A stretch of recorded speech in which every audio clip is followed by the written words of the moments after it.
Welcome students to Alpha. This is Dr. Bharti Gautam, and in today's video we are going to have a continued part of our last topic, and that was Simantikaran, means marginalization. So in order to have today's video, we are going to have some multiple choice questions from the same topic, that is marginalization. तो चलिए शुरू करते हैं आज की video कुछ बहुविकल्पीय प्रश्नों के साथ. So the first multiple choice question is, जाति के स्तर पर सीमांतीकरण का विभाजन निम्न में से कितने वर्गों में किया गया है. Means on the basis of caste जो मार्जिनलाइजेशन है वो कितने वर्गों में किया गया है. 3, 4, 5 या 7. तो इस प्रश्न का सही उत्तर है 3. मीन्स जाति on the basis of caste जो सीमांतीकरण है वो 3 वर्गों में किया गया है. So the correct option is option ए. ना अनुसूचित जाति, अनुसूचित जनजाति तथा पिछड़ा वर्ग का सीमांतीकरण होता है निम्न में से किस स्तर पर. क्षेत्र स्तर पर, जाति के स्तर पर, भाषा के स्तर पर या लैंगिक स्तर पर. तो इस प्रश्न का सही उत्तर है ऑप्शन बी. मीन्स अनुसूचित जाति, अनुसूचित जनजाति मीन्स एससी और एसटी और बैकवर्ड कैटेगरी का सीमांतीकरण जाति के स्तर पर होता है. ना मजदूर, औद्योगिक वर्ग, पूंजीपति कर्मचारी वर्ग का सीमांतीकरण निम्न में से किस स्तर पर होता है. क्षेत्र के स्तर पर, जाति के स्तर पर, लैंगिक स्तर पर या वर्ग के आधार पर.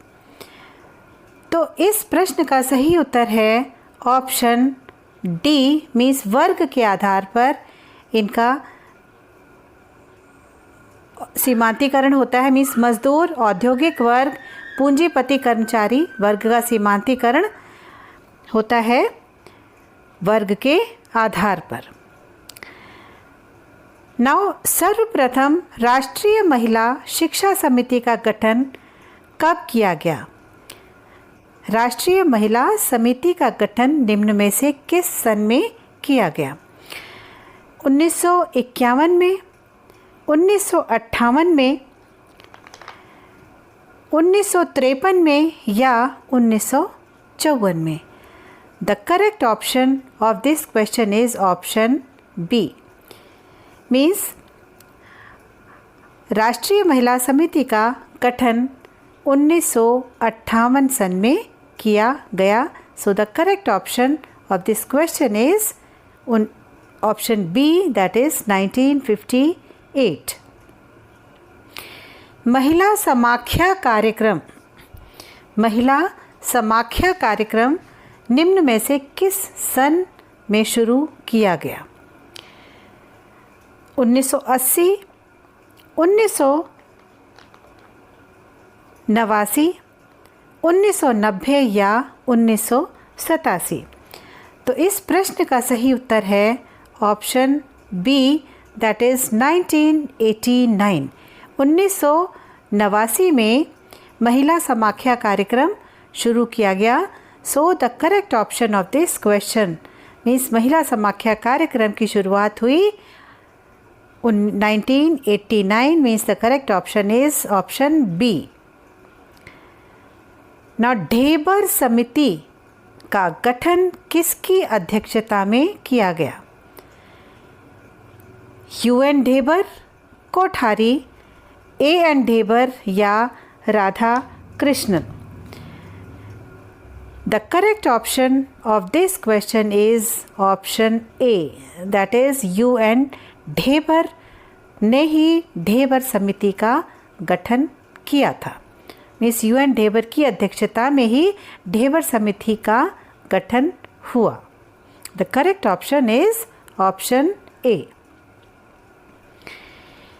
नाउ अनुसूचित जाति तथा जनजाति के बालकों की निःशुल्क शिक्षा व्यवस्था, निःशुल्क पाठ्य पुस्तकें, निःशुल्क पठन पाठन सामग्री यूनिफॉर्म्स तथा दोपहर के भोजन की व्यवस्था करने का सुझाव किस समिति के द्वारा दिया गया? ढेबर समिति, कोठारी समिति, होंग समिति या राधा कृष्णन समिति? So the correct option of this question is option A. Means Dhebar समिति के द्वारा ये कहा गया कि SC और ST के बच्चों को निःशुल्क शिक्षा व्यवस्था दी जाए, फ्री पाठ्य पुस्तकें दी जाए, फ्री उनका स्टडी मटेरियल दिया जाए, यूनिफॉर्म्स और मिड डे मील की व्यवस्था करने का सुझाव ढेबर समिति के द्वारा दिया गया था। सो the correct option of this question is option A. Now संविधान के किस अनुच्छेद में राज्यों को वर्गों और अनुसूचित जाति व जनजाति के करने का अधिकार प्रदान किया गया है? मीन्स किस आर्टिकल में ये वाला अधिकार प्रदान किया गया है? सामाजिक तथा शैक्षिक दृष्टि से पिछड़े लोगों के उत्थान के लिए विशेष उपाय। अनुच्छेद 15 के भाग 4 में, अनुच्छेद 21 के भाग 3 में या अनुच्छेद 17 के भाग 4 में या अनुच्छेद 12 के भाग 1 में? तो इस प्रश्न का सही उत्तर है ऑप्शन ए, यानी कि अनुच्छेद 15 के भाग 4 में ही इसका उत्तर सही है और the correct option is option A. Now भारतीय बाल कल्याण बोर्ड की स्थापना कब की गई? भारतीय कल्याण बोर्ड की स्थापना कब की गई? 1951 में, 1952 में, 1953 में या 1954 में? तो 1952 में भारतीय कल्याण बोर्ड की स्थापना की गई। So the correct option of this question is option B, 1952। Now समाज कल्याण बोर्ड की स्थापना निम्न में से किस सन में की गई? 1951, 52, 1953 या 54? The correct option of this question is 53. 1953, that is option C is the correct answer of this question. Means 1953 में समाज कल्याण बोर्ड की स्थापना की गई।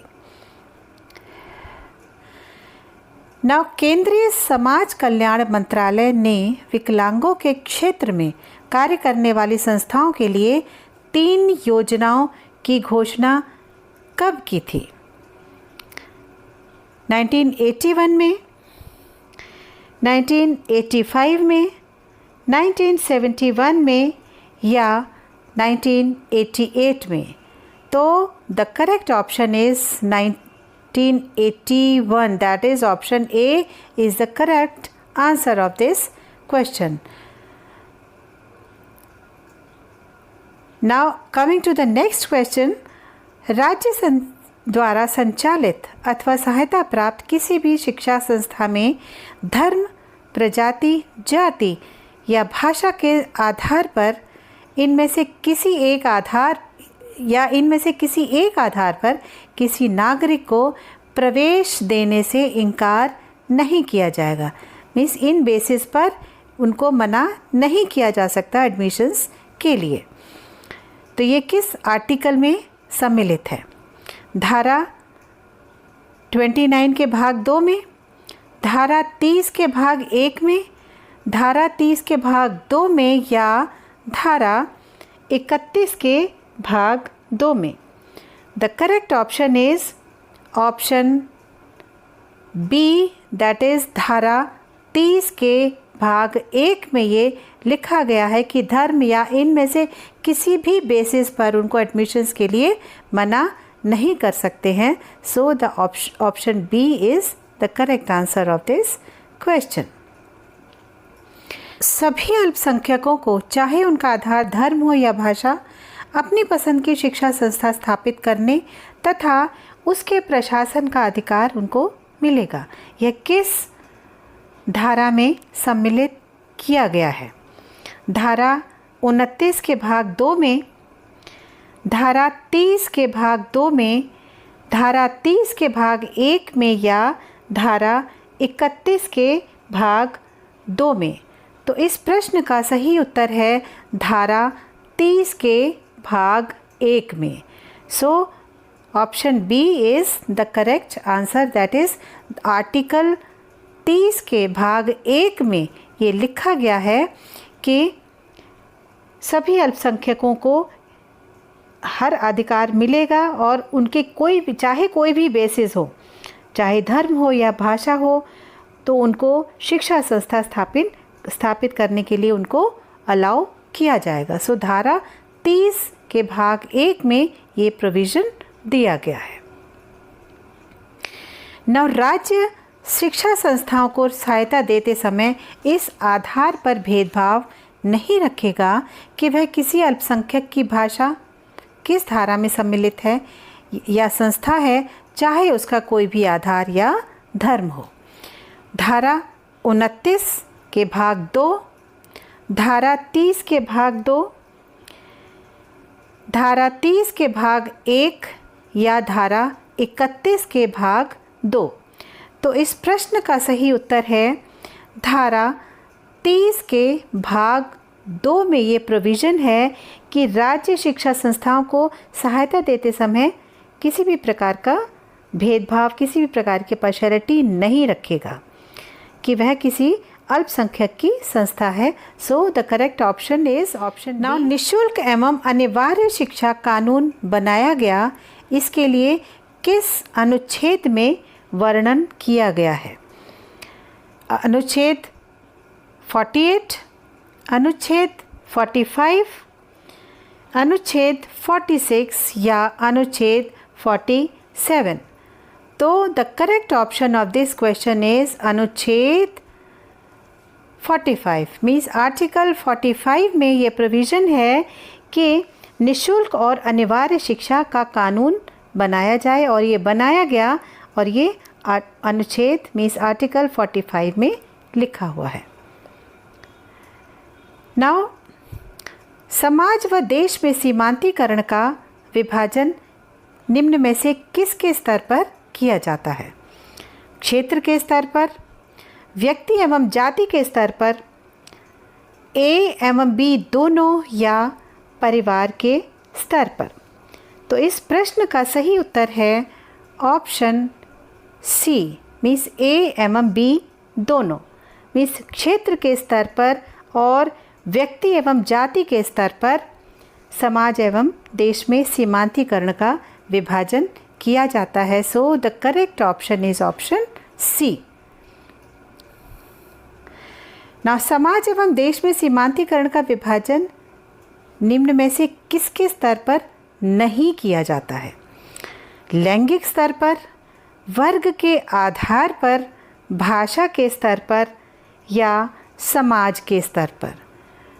मीन्स ये समाज में और देश में जो मार्जिनलाइजेशन है वो समाज के स्तर पर नहीं किया जाता है।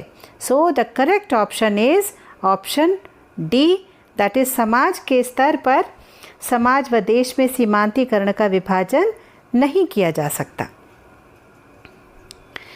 नव राष्ट्रीय महिला शिक्षा समिति की अध्यक्ष निम्न में से कौन थी? श्रीमती दुर्गाबाई देशमुख, श्रीमती लक्ष्मीबाई देशमुख, श्रीमती मीराबाई देशमुख, या श्रीमती कमला देवी देशमुख? तो इस प्रश्न का सही उत्तर है option A, that is Shrimati Durgabai Deshmukh ही राष्ट्रीय महिला शिक्षा समिति की अध्यक्ष थीं। So the correct option is option A. जिन जिलों में स्त्री साक्षरता प्रतिशत कम है वहाँ कौन सा कार्यक्रम चलाया जा रहा है? मीन्स जिनमें स्त्री साक्षरता मीन्स फीमेल लिटरेसी परसेंटेज जहाँ पर कम है वो वहाँ पर किस प्रकार का कार्यक्रम चलाया जा रहा है? निम्न में से माध्यमिक स्कूल खोले गए हैं, ज़िला प्राथमिक शिक्षा कार्यालय खोले गए हैं